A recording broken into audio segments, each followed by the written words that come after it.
స్పష్టంగా రిపోర్ట్ కూడా బయటపెట్టారు. ఆయన ట్విట్టర్ చూడొచ్చు అందరూ కూడా. కానీ పవన్ కళ్యాణ్ గారు మాత్రం ఏమి పట్టించుకోకుండా ఆయన మంత్రివర్గంలో సహచరులే కదా లోకేష్ గారు, ఆ ట్విట్టర్ను చూశారా? లేకపోతే ముఖ్యమంత్రి నారా చంద్రబాబు నాయుడు గారు మాట్లాడిన చూశారా? ఈవో శ్యామలరావు గారు మాట్లాడిన చూశారా? మీరు ఏం చూశారు? అసలు మీరేం చూశారు? అసలు మీరు ఏం మాట్లాడుతున్నారో కూడా అర్థం కావట్లా.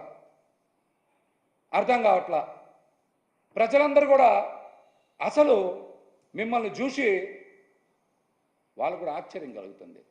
బాధ్యత కలిగినటువంటి ఉప ముఖ్యమంత్రి పదవిలో ఉండి ఎక్కడన్నా తప్పు కానీ పొరపాటు కానీ జరిగితే అది సరిదిద్దగలిగినటువంటి అధికారం ఉన్నప్పటికీ కూడా మీరే విమర్శలు చేస్తారు. దీక్ష తీసుకొని మీరే ఆవేశంగా మాట్లాడతారు.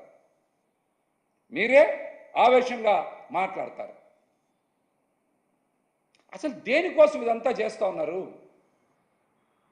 మాటకి ముందు మాటకి వెనక సనాతన ధర్మం, హిందూ ధర్మం అంటున్నారు. సనాతన ధర్మం మీద, హిందూ ధర్మం మీద మీకు గౌరవం ఉందా? భక్తి ఉందా? నమ్మకం ఉందా? ముందు ఈ ప్రశ్నకి మీరు సమాధానం చెప్పండి. సనాతన ధర్మం మీద కానీ, హిందూ ధర్మం మీద కానీ, లేకపోతే హిందూ దేవుళ్ళ మీద కానీ మీకు నమ్మకం ఉందా? గౌరవం ఉందా? భక్తి ఉందా మీకు? చెప్పండి మీరు. ఒకసారేమో నేను బ్యాప్టిస్ట్ అంటారు, ఇంకొకసారేమో గొడ్డు మాంసం తినచ్చు అంటారు, ఇంకొకసారేమో మా నాన్నగారు నాస్తికుడు అంటారు, ఇంకొకసారేమో మా పిల్లలు ఆర్థోడాక్స్ క్రిస్టియన్స్ అంటారు. అసలు మీరు ఏ ధర్మం పాటిస్తారు? అసలు మీకన్నా స్పష్టత ఉందా లేదా? దీని మీద మీరు సమాధానం చెప్పండి. దీనికి మీరు సమాధానం చెప్పండి.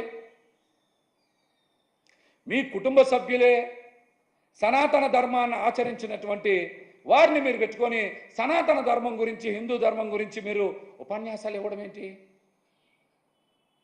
దీనికి మీరు సమాధానం చెప్పండి. అట్లాగనే మీరు